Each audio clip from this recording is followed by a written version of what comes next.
随着德尔塔变异毒株的侵袭，美国近期疫情严重反弹。美国疾病控制与预防中心发布新指引，建议所有已经完成新冠疫苗接种的民众，在疫情传播地区，尤其是德尔塔变异毒株肆虐地区的公共室内场所佩戴口罩。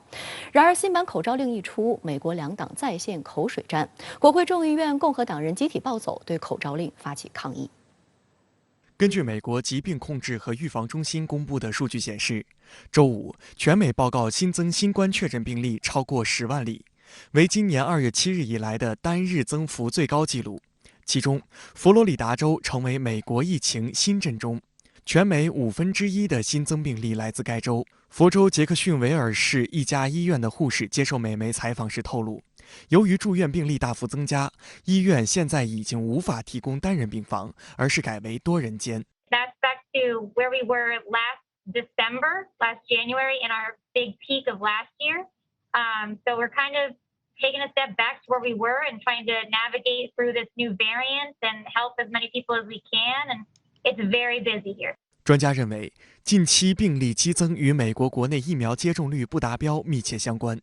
美国抗疫队长福奇指出，截至目前，美国近半数人口尚未完成疫苗接种，而新冠死亡病例绝大多数都是未接种疫苗者。此外，德尔塔变异毒株的加速传播也是美国这一疫情破防的主因。华盛顿邮报披露了一份美国疾控中心的内部文件，称德尔塔变异毒株的基本传染数高达8至9，也就是一个人能够传染8到9人。而此前的新冠病毒的基本传染数只有2至3。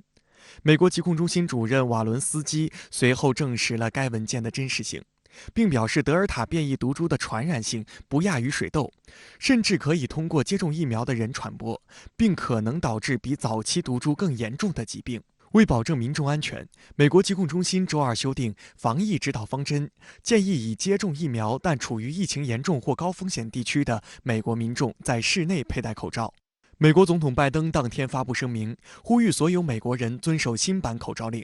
然而，共和党政客却不买账。在疫情最严重的佛州，共和党籍的州长德桑蒂斯就公开拒绝强制令，并限制各地官员出台防疫措施的权利。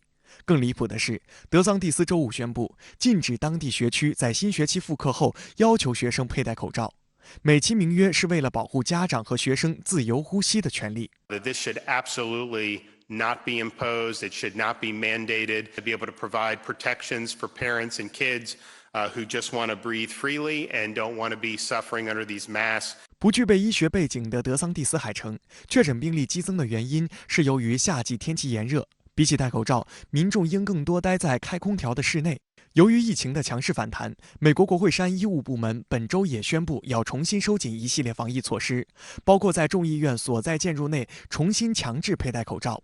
国会山警方周三开始执行最新收紧的防疫措施，工作人员和访客如果坚持不戴口罩，甚至面临拘捕。对此，众议院的共和党人纷纷表示反对。周四，40名共和党众议员不戴口罩，气势汹汹，成群结队地在国会大厦走廊内走动，上相关办公室兴师问罪。不但如此，他们还聚集在圆形大厅大声抗议。众议院少数党领袖麦卡锡就在社交网站发帖称，这并不是基于科学的决定，而是民主党人出于政治目的的决定。他们想永远生活在疫情下。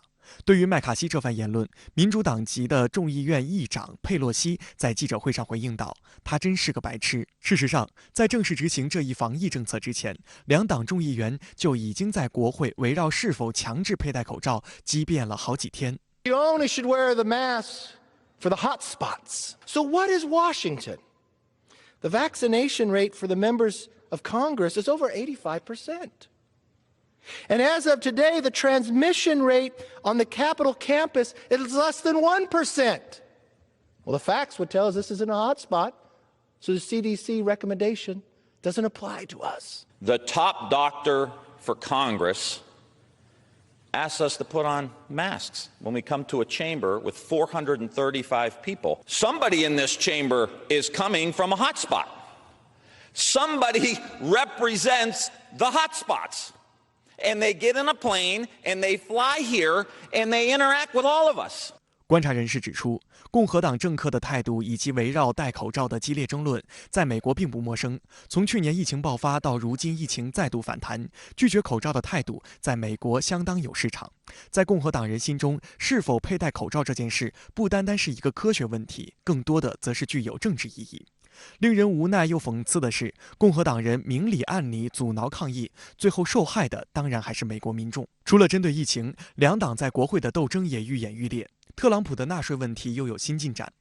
美国司法部周六宣布，国税局必须将特朗普税表提交给国会。台湾政治大学国关中心研究员汤绍成向深圳卫视表示，民主党人紧抓特朗普纳税账目问题不放，主要是希望借此打压共和党，因为特朗普在共和党内部依旧具有举足轻重的分量。美国政治新闻网周六就爆料称，特朗普的政治团体在2021年上半年筹集了8200万美元资金。这个数字既凸显特朗普筹款实力的触角之广，也反映了特朗普的党内影响力不减。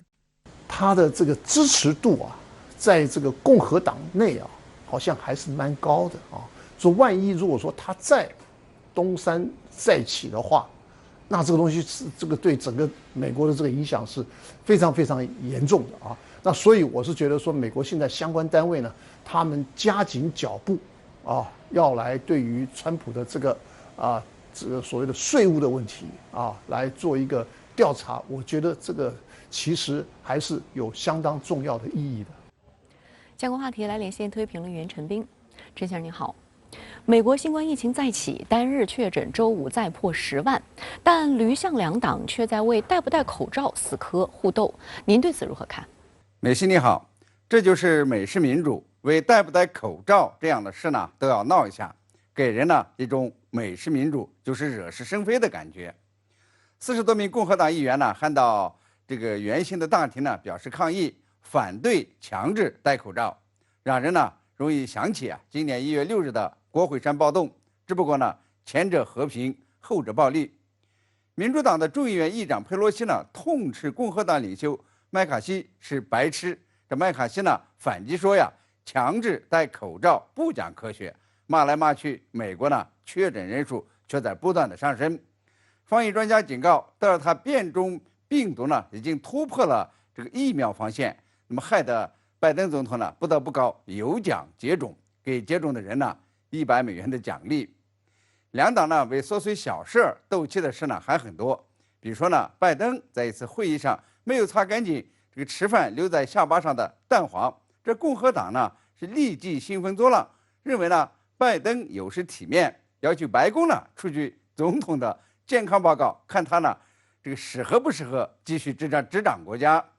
这两党的裂隙比较大，但是呢也有两党合作的时候，有的时候呢是不约而同，有的时候呢是艰难谈判。昨天呢，美国国会的几名议员就不约而同的在国会外搭起了帐篷，抗议国会呢忘了延长这个防疫期间呢不支付房租的政策，那么可能呢会导致这个成千上万的美国人被赶出家门。